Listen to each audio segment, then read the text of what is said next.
नमस्कार दोस्तों, विकी की पाठशाला में आप सभी का तहे दिल से स्वागत। दोस्तों, आज मैं आपके लिए इंग्लिश व्याकरण का एक बहुत ही ज्यादा इंपॉर्टेंट वीडियो लेके आया हूं, जिसमें मैं आज आपको प्रोनाउन क्या होता है और ये कितने प्रकार का होता है, इसे मैं डिटेल में आपके साथ डिस्कस करने वाला हूं। और आने वाले वीडियोस में मैं इसके एक एक प्रकार को आपको बहुत ही अच्छी तरीके से आपको समझाऊंगा। तो मेरी आपसे रिक्वेस्ट है कि अगर अभी तक आपने विकी की पाठशाला को सब्सक्राइब नहीं किया है तो प्लीज कर लें, क्योंकि आने वाले टाइम पे मैं आपके लिए इंग्लिश व्याकरण के बहुत अच्छे वीडियोस बनाने वाला हूं। तो चलिए वीडियो को स्टार्ट करते हैं और सबसे पहले ये जानने का प्रयत्न करते हैं कि आखिर प्रोनाउन यानी सर्वनाम क्या होता है।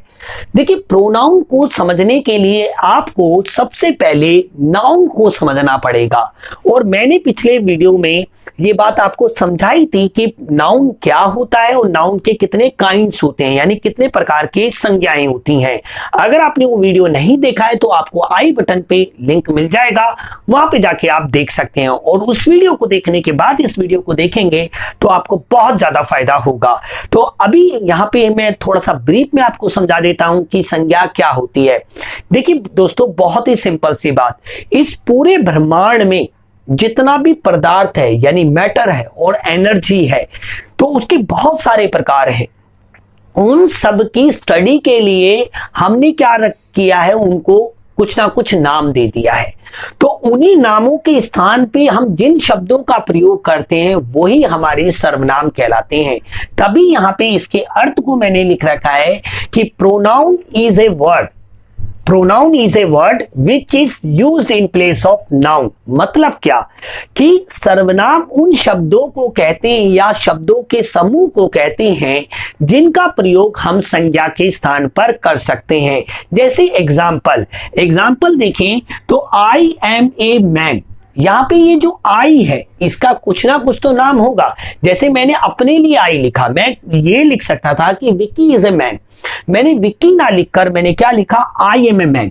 तो विक्की को रिप्लेस किसने किया है, आई ने किया है। तभी मैंने यहां पे दो बहुत ही इंपॉर्टेंट बातें लिखी हैं कि सब्स्टिट्यूट ऑफ नाउन, यानी जो प्रोनाउन होता है ये संज्ञा के स्थान पर प्रयोग किया जाता है, इसलिए इसे संज्ञा का प्रतिस्थापक शब्द कहते हैं। प्रतिस्थापक, आप सब्स्टिट्यूट का मतलब नहीं जानते तो मैं आपको थोड़ा सा बता देता हूं। आप क्रिकेट देखते हैं तो यदि आप क्रिकेट देखते हैं, अगर कोई खिलाड़ी चोटिल हो जाता है यानी उसको इंजरी हो जाती है, तो उसके बदले में कोई दूसरा व्यक्ति आ जाता है यानी दूसरा खिलाड़ी आ जाता है ग्राउंड में, तो उसे हम सब्स्टिट्यूट प्लेयर कहते हैं। ऐसे ही दोस्तों, मैं यहां पे आपको सर्वनाम के बारे में बता रहा हूं कि सर्वनाम क्या है, संज्ञा का प्रतिस्थापक शब्द है। मतलब क्या हो गया, मतलब ये हो गया कि अगर आप संज्ञा का प्रयोग करेंगे यानी नाउन का प्रयोग करेंगे तो फिर प्रोनाउन का नहीं कर सकते, और प्रोनाउन का करेंगे तो फिर नाउन का नहीं कर सकते। एक समय पे या तो नाउन, यानी मतलब मैं अगर इसे एग्जाम्पल के माध्यम से समझाऊं, जैसे कि मैं अपने आप को विक्की बोल सकता हूं या फिर मैं बोल सकता हूं, बट मैं ऐसे नहीं कह सकता विक्की मैं, ऐसा नहीं बोल सकता। तो इसलिए यहां पे मैंने लिख रखा है कि सब्स्टिट्यूट ऑफ नाउन। क्लियर है। दूसरी बात मैंने यहां पे लिखी है replacing word of noun. Replacing word, यहां पे विक्की इज ए मैन लिखा हुआ था, उसे मैंने विक्की को हटाया और लिखा आई एम ए मैन, तो यानी रिप्लेस कर दिया, उसकी जगह पे ये आ गया। बहुत ही सिंपल सी बात है। तो यहां पे आई हमारा क्या हो गया, प्रोनाउन हो गया। क्यों हो गया, सिंपल सी बात, एक ही बात याद रखना आप, इसका जो आंसर आएगा आई, वो क्या होगा, एक नाउन, और नाउन के स्थान पर ही प्रयोग जो भी शब्द होगा वही क्या कहलाएगा, हमारा प्रोनाउन कहलाएगा। याद रखना, हमेशा प्रोनाउन का जो आंसर होता है वो हमेशा नाउन होता है, और नाउन के स्थान पर ही हम जो शब्द का प्रयोग करते हैं वो क्या कहलाता है, प्रोनाउन कहलाता है। इस बात को आपने विशेष रूप से ध्यान देना है। अब यहां पे मैंने पहला एग्जांपल लिखा आई एम ए मैन, तो ये आई का जो आंसर होगा, इस आई का नाम विक्की हो सकता है, विकास हो सकता है, अमित हो सकता है, कुछ भी हो सकता है, बट जो भी नाम होगा वो एक व्यक्ति का नाम होगा, और किसी भी व्यक्ति के नाम को हम क्या कहते हैं, संज्ञा कहते हैं। और जो भी शब्द संज्ञा के स्थान पे प्रयोग होगा वो क्या कहलाएगा, सर्वनाम कहलाएगा। बहुत ही सिंपल सी बात है। अब देखिए वी आर स्टूडेंट्स, मान लीजिए आप अपनी क्लास में हैं और आप बहुत सारे दोस्तों में घिरे पड़े हो। अब सारे व्यक्ति अपना अपना नाम ना बोलकर क्या बोलने, we are students, we are students. तो वी आर स्टूडेंट्स, तो मान लीजिए 10 लड़के थे और 10 लड़कों का अलग अलग नाम था, बॉयज था, बॉयज आर स्टूडेंट भी बोल सकते थे, सबका एक पर्टिकुलर नाम भी लिख सकते थे। बट उन दोनों की जगह पे ना तो हमने प्रॉपर नाउन इस्तेमाल किया, ना ही हमने कॉमन नाउन इस्तेमाल किया, हमने इस्तेमाल किया वी। तो वी किसको रिप्लेस कर रहा है आप मुझे बताइए, बॉयज को कर रहा है, और प्रॉपर नाउन जितने भी लोगों का नाम था उनकी जगह पे हमने वी लगा दिया। तो जो भी शब्द नाउन को रिप्लेस करेगा तो वो क्या होगा दोस्तों, प्रोनाउन होगा। इसी बात पे आपने ध्यान देना है। तो यहां पे आई भी प्रोनाउन है और वी भी प्रोनाउन है। क्यों है, रीजन, क्योंकि ये किसको रिप्लेस कर रहा है, नाउन को रिप्लेस कर रहा है। आपने इस बात को दिमाग में रखना है। हु इज ए टीचर, किसी ने पूछा who is a teacher, answer हो सकता है विक्की, अमित, राकेश, विनोद, पल्लवी, कुछ भी नाम हो सकता है। तो यहां पे ये जो हु आया है किसको रिप्लेस कर रहा है, किसके स्थान पे आया है, किसी ना किसी के नाम के स्थान पे आया है। तो भैया सिंपल सी बात, जो भी शब्द संज्ञा के स्थान पर आए या संज्ञा के स्थान पे जिन भी शब्दों को हम प्रयोग कर सकते हैं वही हमारे क्या कहलाते हैं, सर्वनाम कहलाते हैं। इसी बात को आपने याद रखना है। तो आई, वी, हु, ये तीनों के तीनों हमारे क्या है, सर्वनाम है, यानी प्रोनाउन है। क्यों, क्योंकि ये रिप्लेस कर रहे हैं नाउन को। अब बात करते हैं समवन इज आउटसाइड। मैंने क्या कहा, समवन इज आउटसाइड, कोई बाहर है। अब जो भी कोई बाहर है उसका कुछ ना कुछ तो नाम होगा, बेनाम तो नहीं होगा। और किसी भी चीज का नाम जो होता है वो क्या कहलाता है, नाउन।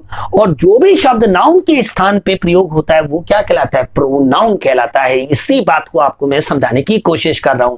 मैंने कहा दिस इज माई हाउस, मैंने कहा दिस इज माई हाउस, मेरे घर का कोई ना कोई नाम है। जैसे कि मान लीजिए मेरे घर का नाम स्वास्तिक होम है, स्वास्तिक होम। क्यों, मेरे लड़के का नाम है स्वास्तिक, तो मैंने अपने घर का नाम स्वास्तिक होम रख रखा है। अब मैं स्वास्तिक होम ना बोल के मैं क्या कह रहा हूं, दिस बोल रहा हूं। तो this is my home, this is my home. तो दिस किसको रिप्लेस कर रहा है, एक घर के नाम को। और जो भी नाम के स्थान पे आएगा वो क्या कहलाएगा दोस्तों, प्रोनाउन कहलाएगा। बहुत ही सिंपल। तो अगर मैं आपको इसको एक शब्द में बताऊं, और आप यहां पे भी देख सकते हैं कि जब हम प्रोनाउन की स्पेलिंग लिखते हैं तो प्रोनाउन की स्पेलिंग है PRONOUN। तो आप यहां पे क्लियरली देख सकते हैं कि यहां पे नाउन लिखा हुआ है, नाउन है ना, यानी मतलब कोई भी शब्द जो संज्ञा के स्थान पे आ जाए वो क्या हो जाएगा, प्रोनाउन हो जाएगा। बहुत ही सिंपल सी बात।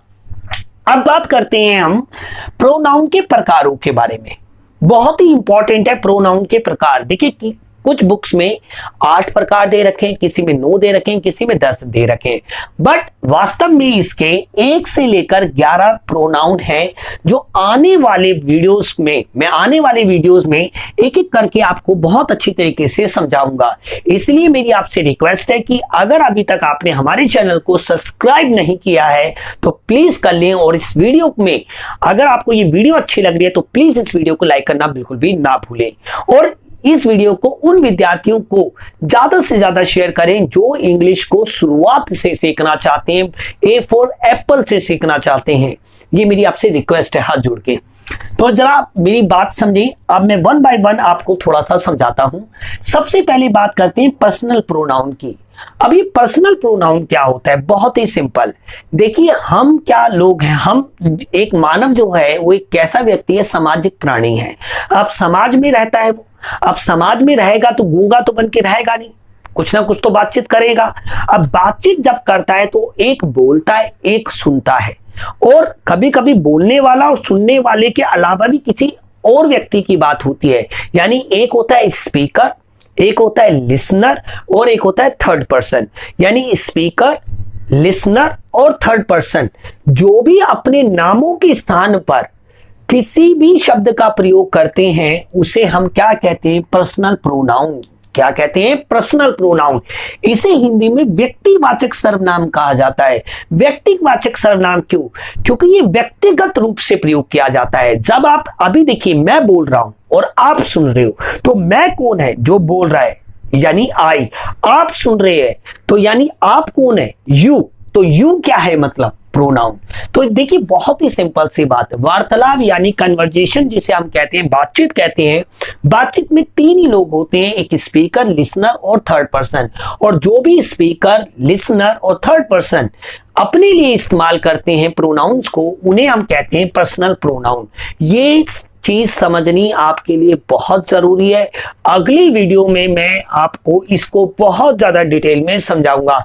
अभी के लिए आप इतना समझ लीजिए कि जो भी व्यक्ति बातचीत में प्रयोग करता है जिनमें सर्वनामों को, उसे हम पर्सनल प्रोनाउन कहते हैं। जैसे यहां पे मैंने एग्जांपल दिए हैं, I, we, you, he, she, it और दी। ये इनके सब्जेक्टिव केस हैं, ऑब्जेक्टिव केस भी होते हैं। अगले वीडियो में मैं आपको बहुत ज्यादा डिटेल में बताऊंगा ये बात। अब बात करते हैं पॉजेसिव प्रोनाउन की, कि ये पॉजेसिव प्रोनाउन क्या होते हैं, जिसे हम अधिकरण सर्वनाम कहते हैं। अधिकरण, अधिकरण का मतलब होता है अधिकार, अधिकार का मतलब इंग्लिश में होता है ओनरशिप, ओनरशिप का मतलब होता है मालिकाना हक। जब आप किसी भी सर्वनाम के माध्यम से किसी संज्ञा पे अपना मालिकाना हक दिखा रहे हैं, जैसे मैंने कहा दिस मार्कर इज माइन, मैंने कहा दिस मार्कर इज योर्स, मैंने कहा दिस मार्कर इज हर्स। तो मैंने कुछ भी वर्ड लिखा जैसे कि mine, ours, yours, his, hers या इट्स, ये जो शब्द है ना, ये किसी संज्ञा या ये किसी संज्ञा पे क्या दिखाते हैं, ओनरशिप दिखाते हैं। मैंने कहा दिस बोर्ड या this white board is mine, मैंने कहा this white board is mine. तो माइन क्या दिखा रहा है कि भैया ये जो है ना, इस पे मेरा मालिकाना हक है। जैसे मैं एक और एग्जांपल दूं, मैं कहूं कि दिस फोटोग्राफ इज माइन, ये फोटोग्राफ मेरा है। तो इस फोटोग्राफ में मैं अपना क्या दिखा रहा हूं, मालिकाना हक दिखा रहा हूं। तो मैं उम्मीद करता हूं आपको ये भी बात समझ में आ गई होगी कि पॉजेसिव प्रोनाउन क्या होता है।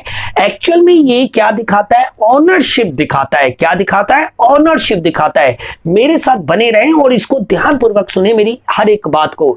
और ये जितना भी लिखा हुआ है ना, इस सबको नोट कर लें आप, अपनी कॉपी बना लें। और ये 5वां वीडियो है, पहले 4 वीडियो में भी मैंने जो बताया है वो सारा आप नोट करें। और जैसे जैसे मैं इस सीरीज को आगे बढ़ा रहा हूं, आप मेरे साथ बने रहें। आपको मैं दावे से कहता हूं कि मैं कोई बहुत बड़ी बात नहीं कहूंगा, बट आपकी इंग्लिश बहुत बेहतर हो जाएगी पहले के कंपैरिजन में। तो देखिए ये आ गया माइन, आवर्स, योर्स, ये तो मैंने आपको बता दिया। अब बात करते हैं रिफ्लेक्सिव प्रोनाउन क्या होता है। रिफ्लेक्सिव, रिफ्लेक्सिव का मतलब क्या होता है, जो रिफ्लेक्स यानी लचीला होता है। देखिए दोस्तों, इसे हम हिंदी में कहते हैं कर्मकर्ता, कर्मकर्ता वाचक सर्वनाम भी आप इसे कह सकते हैं। अब देखिए जब कोई कर्ता कोई कार्य करता है, यानी कोई क्रिया करता है और उसका इंपैक्ट उसी पर पड़े, जैसे मैंने कहा मैं खाना खुद बनाता हूं, यानी मैं खाना खुद बनाता हूं मतलब क्या, कि सिंपल सी बात है कि जैसे कि यहां पे जो मेरे द्वारा क्रिया की जा रही है ना, उसका इंपैक्ट मेरे पे खुद पड़ रहा है। यानी कर्ता ने जो क्रिया की उसका इंपैक्ट किस पे पड़ा, कर्ता पर ही पड़ा। तो उसे हम कहते हैं रिफ्लेक्सिव प्रोनाउन। क्या कहते हैं, रिफ्लेक्सिव प्रोनाउन। जैसे यहां पे मैंने एग्जांपल दे रखे हैं, myself, ourself, yourself, yourself भी होता है, himself, herself, their self, themself, बहुत सारे वर्ड्स होते हैं। जैसे मैं अगर एक एग्जांपल दूं कि I make video my self, मैंने कहा I make video my self. क्या कहा मैंने, I make video my self, यानी मैं वीडियो खुद बनाता हूं, यानी मेरा कोई सपोर्टर नहीं है, मुझे कोई सपोर्ट नहीं करता है, मैं खुद ही कैमरा लगाता हूं, सारा सेटअप मेरा खुद ही बनाता है। मतलब मैंने आपसे कहा कि ये वीडियो मैं खुद बना रहा हूं, या मैंने कहा I am making this video my self, यानी ये वीडियो मैं खुद बना रहा हूं। तो रिफ्लेक्सिव प्रोनाउन का सिंपल सा लॉजिक आप ये समझिए कि कर्ता के द्वारा जो भी काम किया जाता है ना, उसका प्रभाव अगर कर्ता पे खुद पड़े तो उसे ही हम कहते हैं दोस्तों रिफ्लेक्सिव प्रोनाउन। इसे हिंदी में कर्मकर्ता वाचक सर्वनाम कहते हैं। जैसे अगर मैं एक और एग्जांपल दूं, मैंने कहा you must do your work yourself, है ना। तो बहुत ही सिंपल सी बात है, इसको समझना। अब बात करते हैं, बंद कर दे। जैसे मैं और आपको एग्जांपल दूं, जैसे you must do this work yourself, मतलब क्या हो गया कि ये काम तुम्हें खुद करना पड़ेगा, यानी कोई व्यक्ति, कोई दूसरा व्यक्ति आपकी मदद नहीं करेगा। ये जो कर्म है ना, यानी कर्ता के द्वारा ही करना पड़ेगा। तो बहुत ही सिंपल सी बात है कि रिफ्लेक्सिव प्रोनाउन का मतलब ये हो गया कि जब क्रिया, जो कर्ता क्रिया करता है ना, उसका इंपैक्ट कर्ता पे दोबारा पड़ता है। तो बहुत ही सिंपल सी बात, आने वाले वीडियोस में मैं इसको और भी बहुत अच्छे एग्जांपल के माध्यम से आपको समझाऊंगा। अब बात करते हैं रिलेटिव प्रोनाउन क्या होता है। बहुत ही इंपॉर्टेंट है रिलेटिव प्रोनाउन एग्जाम के पॉइंट ऑफ व्यू से, और इसे सीखने में काफी बच्चों को दिक्कत होती है। तो नो प्रॉब्लम दोस्तों, बस विक्की की पाठशाला को आप अभी कभी सब्सक्राइब कर लीजिए, मैं इसे बहुत अच्छे तरीके से आपको समझाऊंगा। अभी मैं थोड़ा सा आपको समझा देता हूं कि रिलेटिव प्रोनाउन क्या होता है। देखिए बहुत सिंपल सी बात है, रिलेटिव प्रोनाउन का मतलब होता है संबंधवाचक सर्वनाम। अब संबंधवाचक सर्वनाम क्या होता है, बहुत ही सिंपल। संबंधवाचक सर्वनाम या रिलेटिव प्रोनाउन उस प्रोनाउन को कहते हैं जो अपने आगे आने वाले किसी भी संज्ञा या सर्वनाम के बारे में जानकारी देता है। जैसे अगर मैं आपको एग्जांपल दूं, मैंने कहा I know the man who broke your heart. मैंने कहा कि मैं उस आदमी को जानता हूं, आई know the man, I know the man who broke your heart. मैंने कहा I know the man who broke your heart. मैंने कहा मैं उस आदमी को जानता हूं जिसने तुम्हारा दिल तोड़ा। तो बहुत ही इंपॉर्टेंट बात है कि ये जो हु है ना, ये किसकी बात कर रहा है, अपने आगे आने वाले नाउन की, जिसे हम एंटीसीडेंट के नाम से भी कहते हैं। तो देखिए रिलेटिव प्रोनाउन क्या होता है, बहुत ही सिंपल सी बात, जो अपने आगे आने वाले नाउन या फिर प्रोनाउन के बारे में जानकारी देता है, या फिर दो शब्दों को जोड़ने का काम करता है, यानी दो वाक्यों को जोड़ने का काम भी करता है। जैसे मैं यहां पे मैंने दे भी रखा है रिलेटिव प्रोनाउन में, जैसे कि हु आ गया, हुम आ गया, व्हाट आ गया, हुज आ गया, दैट आ गया। जैसे for example I want to see the shirt which या that you bought from Palika market. मतलब क्या, मैं उस शर्ट को देखना चाहता हूं जो तुमने पालिका मार्केट से खरीदी। तो देखिए कब हु आता है, कब दैट आता है, कब हुम आता है, कब व्हाट आता है, कब हुज आता है, ये एक बात की बात है। बट अभी आप इतना सा समझ जाइए कि रिलेटिव प्रोनाउन क्या होता है। रिलेटिव प्रोनाउन उस प्रोनाउन को कहते हैं जो अपने आगे आने वाले नाउन या फिर प्रोनाउन के बारे में आपको कोई जानकारी देता है। बहुत ही सिंपल। एक और अगर मैं आपको एग्जाम्पल बताऊं, तो मैंने कहा कि आई नो द मैन, या मैंने कहा I know the women, I know the women who do you want to love. या मैंने कहा कि मैं उस औरत को जानता हूं या उस लड़की को जानता हूं जिसे तुम प्यार करना चाहते हो। तो यहां पे एक इंपॉर्टेंट बात क्या है कि रिलेटिव प्रोनाउन मतलब किसी भी नाउन या फिर प्रोनाउन के बारे में आपको क्या देता है, जानकारी देता है, उससे उसका संबंध बताता है। बहुत ही सिंपल सी बात है। इसे मैं और ज्यादा डीप में आपको बताऊंगा जब मैं इस पर एक अकेला वीडियो आपके लिए बनाऊंगा। अब बात करते हैं रेसिप्रोकल प्रोनाउन क्या होते हैं। रेसिप्रोकल प्रोनाउन बहुत ही इंपॉर्टेंट है और बहुत कम विद्यार्थियों को इसकी जानकारी होती है। देखिए रेसिप्रोकल प्रोनाउन ईच अदर और वन अनदर दो होते हैं। देखिए ईच अदर का मतलब क्या होता है, जैसे मैंने कहा Ram and Sita are made for each other. Ram and Sita are made for each other. मैंने कहा राम और सीता एक दूसरे के लिए बने।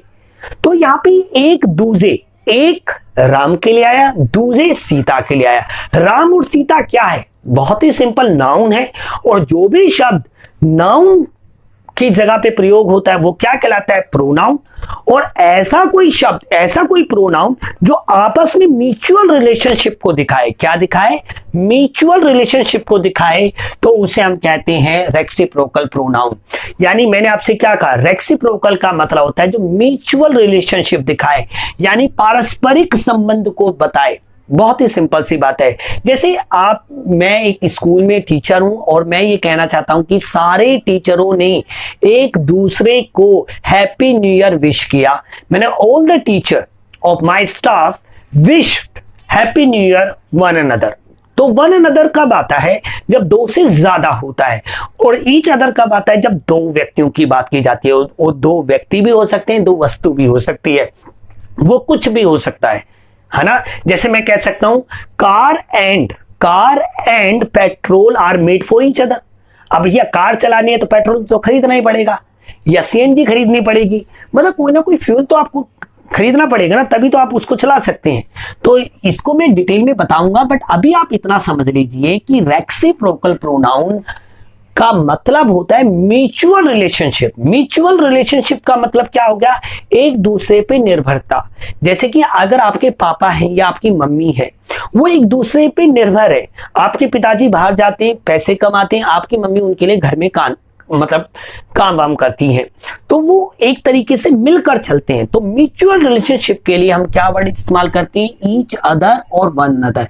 ईच अदर का प्रयोग हम तब करते हैं जब दो व्यक्तियों की बात होती है, और वन अनदर की बात हम तब करते हैं जब दो से अधिक की बात होती है जनरली। और कुछ इसके अपवाद भी हो सकते हैं, एक्सेप्शंस भी हो सकती हैं। अब बात करते हैं इंटेरोगेटिव प्रोनाउन क्या होते हैं। देखिए बहुत ही सिंपल सी बात, इंटेरोगेटिव प्रोनाउन का मतलब होता है कि जो किसी संज्ञा के स्थान पे आए और प्रश्न पूछे, क्वेश्चन पूछे। जैसे कि यहां पे एग्जांपल भी दे रखा है, हु इज ए टीचर। अब देखिए हु किसके प्लेस में आया है?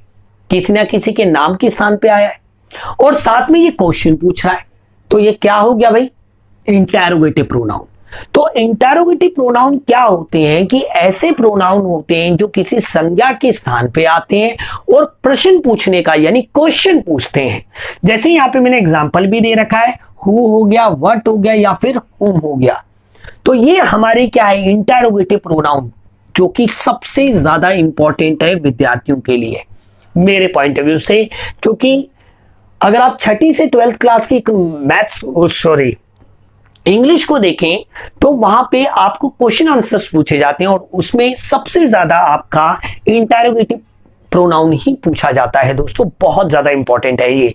तो मैं एक बार थोड़ा सा फिर दोबारा से आपको बताना चाहता हूं कि इंटेरोगेटिव प्रोनाउन क्या होता है।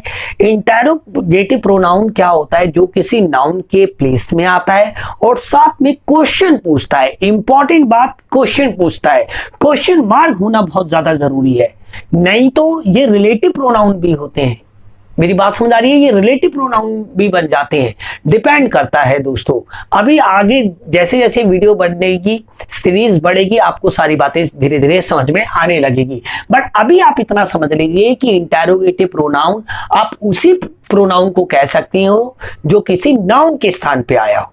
इंपॉर्टेंट बात। अब बात करते हैं इनडेफिनिट प्रोनाउन, जो कि बहुत ही ज्यादा इंपॉर्टेंट है और बहुत सारे विद्यार्थियों को इसके बारे में बिल्कुल भी जानकारी नहीं होती है। देखिए दोस्तों, अनिश्चितकालीन सर्वनाम, जैसे कि देखिए जब हम बातचीत करते हैं तो बोलने वाला अपने लिए आई भी इस्तेमाल कर सकता है, वी भी इस्तेमाल कर सकता है। सुनने वाला अपने लिए यू भी इस्तेमाल कर सकता है, और जो थर्ड पर्सन सिंगुलर नाउन है तो ये तीनों इस्तेमाल कर सकता है, और प्लूरल के लिए हम दे का इस्तेमाल कर सकते हैं। पर अगर मैं कहूं ऐसा कि कल कोई आया था, कोई आया था, कौन आया था आई डोंट नो, मुझे नहीं पता। तो कोई आया था, कोई आया था, कुछ लाया था। क्या लाया था मुझे नहीं पता, कुछ लाया था। मैंने कहा कोई आया था, कुछ लाया था। कोई और कुछ आपको एग्जैक्टली नहीं पता कि क्या लाया था और कौन आया था। जब आपको संज्ञा के बारे में बिल्कुल भी जानकारी ना हो, यानी मतलब उसके बारे में आपको पूरी जानकारी ना हो, जैसे मान लीजिए अभी कोई आपके घर के बाहर आपको ऐसे नोक नोक कर रहा है, तो आप क्या बोलोगे अपने पापा मम्मी से कि मम्मी बाहर कोई है? कोई है, कोई तो है, बट कौन है ये आपको नहीं पता। तो आप क्या बोलोगे? समवन इज आउटसाइड, जैसा कि मैंने यहां पे लिखा, someone is knocking at the door. आप ऐसा भी बोल सकते हो, है ना। मैंने कहा मेरे पास कुछ है। मैंने क्या कहा? मेरे पास कुछ है। अब क्या है वो मुझे खुद नहीं पता। I have something, I have something. Clear है? मैंने कहा मेरे पास कुछ नहीं है, आई हैव नथिंग।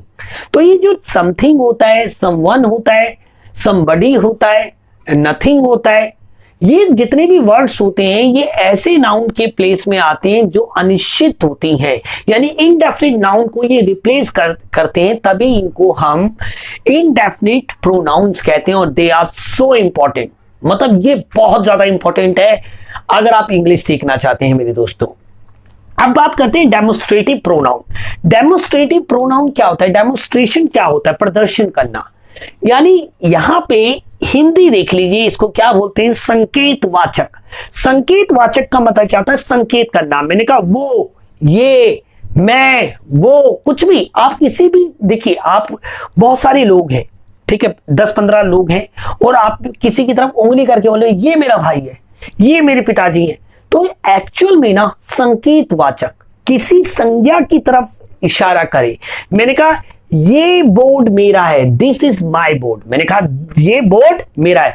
मैंने कहा दिस इज माई मार्कर, तो मैं इसको क्या कर रहा हूं? पॉइंट आउट कर रहा हूं। तो नेचुरल सी बात है, जब भी आप किसी भी संज्ञा के स्थान पर कोई ऐसा प्रोनाउन इस्तेमाल करते हो जो उसकी तरफ इंडिकेशन करता है, क्या करता है? इंडिकेशन करता है, तो उन्हीं सभी प्रोनाउन को हम क्या कहते हैं? डेमोस्ट्रेटिव प्रोनाउन, जिसे हम इंग्लिश में हिंदी में हम संकेतवाचक सर्वनाम कहते हैं, जो हमारे क्या हैं? This, that, these, those, such that, और भी हैं। तो यहां पे ये देखिए, मैंने कहा दिस इज माई मार्कर। अगर मैं इसे दूर कर दूंगा तो मैं क्या बोलूंगा? That is my marker. अब 2 से 2-3 मार्कर हो गए, मैंने कहा दीज आर माई मार्कर, और इन्हें दूर कर दिया तो मैं क्या बोलूंगा? Those are my marker. बहुत ही सिंपल सी बात, बहुत ही सरल सी बात है। मार्कर क्या है? एक वस्तु का नाम। मार्कर क्या है? एक वस्तु का नाम, और वस्तु का नाम है तो नेचुरल सी बात हो गई, ये नाउन है, और जो भी नाउन को रिप्लेस करेगा वो क्या होगा? प्रोनाउन। बहुत ही सिंपल सी बात है दोस्तों। इंग्लिश से ज्यादा इजी लैंग्वेज नहीं है अगर आप उसे सीखना चाहें। देखिए, चाहने के लिए तो भैया, अगर आपके मन में कोई भी चाह है तो आप कुछ भी कर जाओगे, और अगर चाह ही नहीं है तो फिर तो आप कुछ नहीं कर सकते। इसलिए मैं ये कहता हूं कि जहां चाह है वहां राह है। तो इसलिए दोस्तों, आप ये सब आपको, भले आपको डरा रहे हो, बट ये कुछ भी नहीं है। अगर आप एक बार निर्णय कर लें कि मुझे सारे सीखने, तो आप 100% इन सबको सीख जाएंगे। तो डेमोस्ट्रेटिव प्रोनाउन यानी संकेतवाचक सर्वनाम आपको समझ में आ गए होंगे। अब बात करते हैं डिस्ट्रीब्यूटिव प्रोनाउन क्या होते हैं। ये बहुत ही ज्यादा इंपॉर्टेंट है, क्योंकि इसके बारे में विद्यार्थियों को कम जानकारी होती है डिस्ट्रीब्यूटिव प्रोनाउन की। जैसे आपने सुना होगा ईच, आइदर, नाइदर, नन, है ना, आइदर ऑफ, नाइदर ऑफ, ये जितने भी वर्ड्स होते हैं ना दोस्तों, ये होते हैं डिस्ट्रीब्यूटिव प्रोनाउन। अब डिस्ट्रीब्यूटिव प्रोनाउन क्या होते हैं? बहुत ही सिंपल सी बात। जैसे मैंने कहा, क्लास के सभी बच्चे टीचर को क्लास मतलब कॉपी दिखाएंगे, है ना, ऐसा कहा। मैंने कहा कुछ भी, देखिए बहुत सिंपल है, जब कोई भी बहुत सारे लोगों का समूह हो और जब आप एक एक की बात करना चाहें, एक एक व्यक्ति की बात करें, यानी each of the students was absent, यानी प्रत्येक विद्यार्थी अनुपस्थित था। तो यानी जब बहुत सारे लोगों के समूह में से आप एक एक की बात करना चाहोगे, तब हम डिस्ट्रीब्यूटिव प्रोनाउन की बात करते हैं, जैसे कि ईच हो गया, आइदर हो गया, या नाइदर हो गया। यानी मैंने कहा, कहते हैं neither of this shirts I don't like, है ना, मैंने ऐसे कहा। तो मैं बहुत ही सिंपल सी बात है कि इन्हें समझना कि ईच हो गया, आइदर हो गया या नाइदर हो गया, ये बहुत सारी चीजों में से किसी दो को या दो से ज्यादा को, किसी दो में से एक को या दो में से किसी को भी नहीं दर्शाते हैं। इसको डिटेल में मैं आपको समझाऊंगा, बट आप इतना समझ लीजिए कि जब भी किसी समूह में से, समूह यानी ग्रुप में से आप किसी भी एक एक व्यक्ति की बात करते हैं, तब हम डिस्ट्रीब्यूटिव प्रोनाउन को इस्तेमाल करते हैं। अब बात करते हैं इंफैटिक प्रोनाउन। देखिए, इंफैटिक प्रोनाउन और रिफ्लेक्सिव प्रोनाउन ये दोनों एक जैसे हैं। जरा देखिए, myself, myself, ourself, दोनों सेम है, बट अंतर क्या है? देखिए बहुत ही सिंपल। मैंने कहा I can make video myself, यहां पे ये जो माई सेल्फ आया है, कहां पे आया है? ऑब्जेक्टिव पोर्शन में आया है। अगर इसी माई सेल्फ को मैं ऐसे कहूं कि I myself can make a video, मैं खुद अपनी वीडियो बना सकता हूं, तो सिंपल सी बात है कि जब इनकी प्लेसमेंट ऑब्जेक्टिव पोर्शन में होती है तो ये रिफ्लेक्सिव प्रोनाउन कहलाते हैं, और जब सब्जेक्टिव पोर्शन में यानी सब्जेक्ट की तरह ये इस्तेमाल होते हैं तब ये इंफैटिक प्रोनाउन कहलाते हैं, यानी जोर देना, किसी पे जोर देना। जैसे मैंने कहा मैं खुद इंग्लिश सीखूंगा, मैंने कहा मैं खुद इंग्लिश सीखूंगा, I myself learn English, I myself learn English. बहुत ही सिंपल सी बात। तो इंफैटिक प्रोनाउन क्या होता है? इसे हिंदी में दृढ़वाचक सर्वनाम कहते हैं। जब आप कोई निर्णय ले लेते हैं, जैसे मैंने कहा मैं खुद इस पहाड़ पे चढ़ूंगा, आई माई सेल्फ, या हमने कहा मैं आई नहीं लेता, हम लेता हूं कि हम खुद इस पहाड़ को तोड़ देंगे। We ourself can break this mountain.